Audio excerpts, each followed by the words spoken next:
이슈 체크 시간입니다. 지난해 여름 강서구의 한 산업 폐기물 처리장에서 발생한 악취로 인근에 사는 주민들이 큰 고통을 겪었습니다. 사건 이후 업체가 주민들에게 약속한 위로금 지급이 여태 해결되지 못하면서 갈등을 빚고 있습니다. 박재한 기자와 자세한 이야기 나눠보겠습니다. 안녕하세요. 네, 신호동 인근 산업 폐기물 처리장에서 어떤 일이 발생한 건가요? 네, 지난해 여름철 강서구청 민원 게시판에 신호동의 악취 민원이 주르르였습니다. 지난해 여름철 유난히 폭우와 태풍이 집중됐었는데요. 엄청난 양의 빗물과 침출수가 뒤섞이면서 2만 톤 가량이 유출된 겁니다. 네. 여기서 나오는 악취가 바람을 타고 인근 주거 지역으로 넘어갔습니다.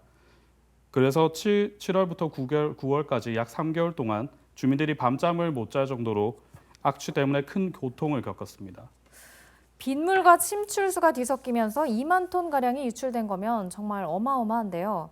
악취 발생 이후에 어떤 조치가 취해졌는지 궁금합니다. 네, 부산시에서는 당시 이 업체에 대해 한 달간의 영업 정지와 500만 원의 과태료를 매겼습니다. 이후에도 업체에서 자체적으로 올해 2월 중순까지 문을 닫고 악취 저감 개선에 나섰습니다. 네. 60억 원 정도를 투입해서 현재는 그 매립장 전체를 천막으로 덮어서 빗물 유입을 막아놓은 상태고, 그리고 집수 처리 용량도 2배로 늘리고, 그리고 이동식, 고정식 탈취기, 그리고 저류소를 늘려서 비 피해에 대비하는 모습입니다. 그 이후에 지난해 겨울쯤에는 업체와 주민 그리고 지자체가 모인 자리에서 피해 보상 이야기가 나왔고 업체가 이를 받아들였습니다. 네, 위로금 지급이 진행 중인 걸로 알고 있습니다. 그런데 왜 주민들과 갈등을 빚고 있는 건가요?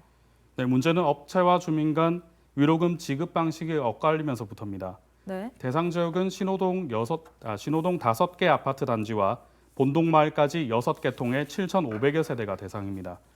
업체는 각 통별로 1억 원씩을 지급하고 매년 발전기금 형태로 500만 원씩을 기부하기로 했습니다. 이게 개별 보상이 어렵기 때문에 업체에서 현재 환경 전문 변호사를 선임해서 일을 처리 중에 있고요. 네. 그리고 아파트의 경우 관리비 보조 형태가 지금 논의되고 있고 본동 마을 역시 마을 공동기금 형태로 마찬가지 방식으로 지급이 될 예정인데 문제는 아까 말씀드렸다시피 개별 지급이 어렵기 때문에 주민 70% 이상의 동의를 받는 게 조건이었습니다. 네. 하지만 지난해 악취 피해 발생 기간은 3개월 정도입니다.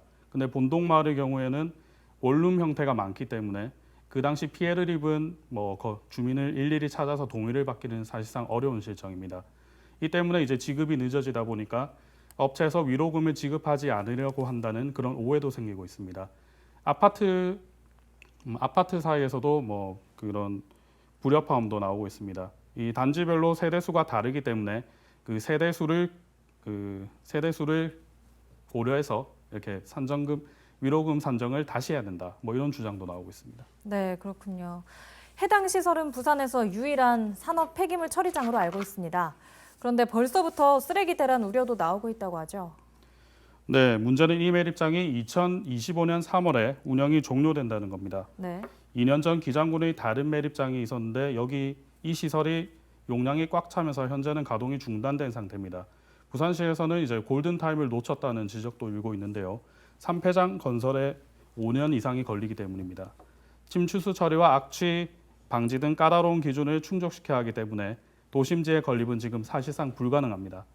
부산시는 강서구와 기장군 등 산단 지역 4곳에 3폐장 설치를 검토하고 있지만 네. 주민들의 반대에 부딪히고 있습니다. 폐기물 처리장 부족이 또 다른 문제를 낳고 있다고도 하는데 어떤 문제인가요? 네, 기업에서는 매일 폐기물이 발생하고 있는데 문제는 이 폐기물들이 부산 내 갈 곳을 잃었다는 겁니다.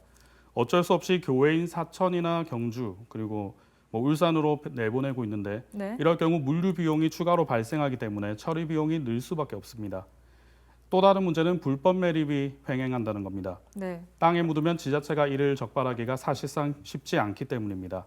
최근에는 강서구의 한 논에 25톤가량의 산업 폐기물을 불법 매립하고 모래를 채취해간 업체가 경찰에 적발되기도 했습니다. 외곽 지역 차별 논란도 불러오고 있습니다. 강서구 생곡마을의 경우에는 1994년부터 쓰레기 매립장을 시작으로 하수 슬러지 처리 시설 등 10여 개의 혐오 시설이 모여 있습니다. 네. 그런데 외곽 지역 이런 쓰레기장이 건설될 때마다 강서구 이야기가 나오니까 여기 사는 주민들은 유권자가 적어서 힘이 없어서 이런 취급을 당한다. 뭐 이런 자조 섞인 말들도 나오고 있습니다. 네. 부산에는 현재 23개의 산업단지가 가동 중인데요. 앞으로도 10여 개의 산단이 더 생길 것으로 보입니다. 더 늦기 전에 대책 마련이 시급해 보입니다. 박재한 기자 수고하셨습니다.